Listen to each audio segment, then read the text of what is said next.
అనుదినమన్న శ్రోతలకు మన ప్రభువును రక్షకుడై ఉన్న యేసుక్రీస్తు యొక్క సరిసాటి లేని మహా గొప్ప పరిశుద్ధమైన నామమునందు శుభం. నేడు 2025 సంవత్సరం నవంబర్ మాసము 25వ తారీఖు మంగళవారం నాటి ధ్యానాంశము ప్రభు వలన మెప్పు.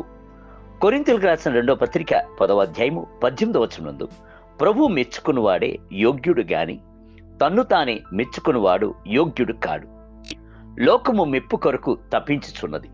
రాజకీయ నాయకులు తమ యొక్క మెప్పు కొరకు ఎంతకైనా ధనమును ఖర్చు పెట్టుచున్నారు.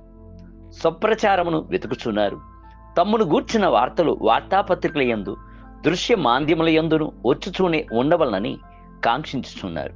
వీధిలో తమ యొక్క పటములను పెద్ద పెద్ద జెండాలను పెట్టుడితో పాటు కూలికి బంటులను పెట్టుకుని తమ్మును పొగుటకు ఏర్పాటు చేయుచున్నారు.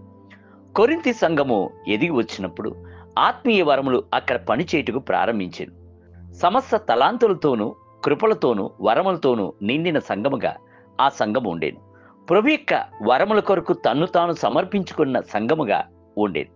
అయినను అట్టి సంఘమునందు అనేక మంది తమ్మును తాము మెచ్చుకొనుచు తమ్మును తాము పొగుడుకొనుచు అతిశయించుటను చూచి అపోస్తలుడైన పౌలు తన్ను తానే మెచ్చుకునివాడు యోగ్యుడు కాడు అని చెప్పింది. ఒకసారి ప్రభువైన యేసుక్రీస్తు కొండ మీద ప్రసంగమును చేయుచున్నప్పుడు మనుషులందరూ మిమ్మును కొనియాడునప్పుడు మీకు శ్రమ, వారి పితరులు అబద్ధ ప్రవక్తలకు అదే విధముగా చేసిరి అని చెప్పాను. లూకాసు వార్త 6వ అధ్యాయము 26వ వచనం. మన యొక్క మార్గములను జీవితమును దేవుడు తన త్రాసులో చూచినప్పుడు కొదువ కలిగి ఉన్నట్లయితే దానిని చూపించుచున్నాడు. మెండుగా ఉండినట్లయితే కొనియాటకు వెనుకాడడు. బబులోను రాజైన బెల్షస్సర్ యొక్క జీవితమును చర్యను దేవుని యొక్క త్రాసు చూచాను. మెనే తెక్కేల్ ఉపాసీన్ అని ప్రభు రాసెను. తెక్కేల్ అనగా ఆయన నిన్ను త్రాసులో తోచగా నీవు తక్కువగా కనబడితివి అని అర్థము. ఆ కొదువును బట్టి దేవుని యొక్క న్యాయ తీర్పు అతనిపై వచ్చెను. ఆ రాత్రి అందే అతడు హత్య చేయబడి. అదే సమయంలో ప్రభునకు ప్రీతికరముగా నడుచుకొనిచున్నప్పుడు ప్రభు ఆ సంగతిని గమనించి వెన్ను తట్టి ఉత్సాహపరచి మెచ్చుకొనును. ప్రభు మెచ్చుకునేవాడే యోగ్యుడు.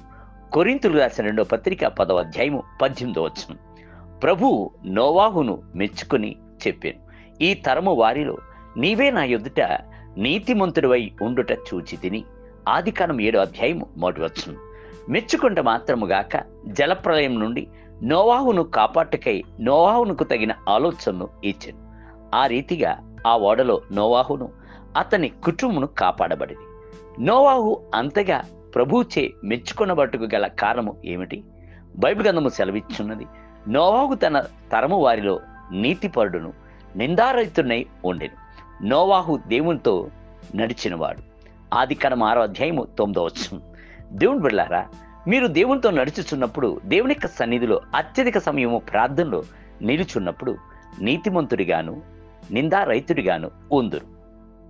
నేటి ధ్యానమునకై యోగ్యులమని దేవుని వలన ఎంచబడిన వారమై మనుషులను సంతోషపెట్టు వారముగాక మన హృదయములను పరీక్షించు దేవుణ్ణి సంతోషపెట్టు వారమై బోధించుచున్నాము.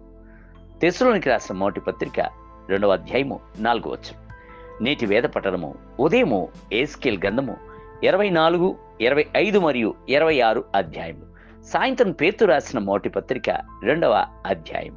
ప్రభు మిమ్ములను దీవించునుగాక. ఆమేన్.